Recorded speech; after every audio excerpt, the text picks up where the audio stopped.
How to download and install Total War Attila on PC or laptop. Hey guys, welcome back to our channel. In this video, I'm gonna show you the ways to download and install Total War Attila on PC or laptop.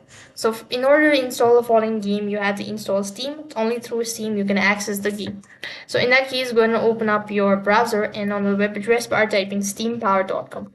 So you have to go ahead and install the Steam as well. So press the install button and it's going to take you to the installation program where you have to go ahead and follow the instructions and accordingly download and install Steam on your device. When you're done downloading, go ahead and create an account. If you already have an account, you could go ahead and log in as well.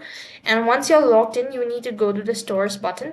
And from the stores, you have to go ahead and press on the search box. And here you need to go ahead and type in the game that you're looking. Since we are looking for Total War Attila, go ahead and type in.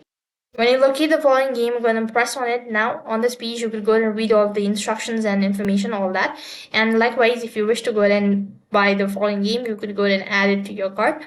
And then click on View My Cart. When you do that, proceed on to the checkout procedure by entering a card or payment method. And you'll have successfully installed or download the Total War Attila on your device. And then you could go ahead and play the game. That's all for this video. I hope the video was helpful. Make sure to like, share and subscribe to our channel. Thank you for watching. See you in the next video.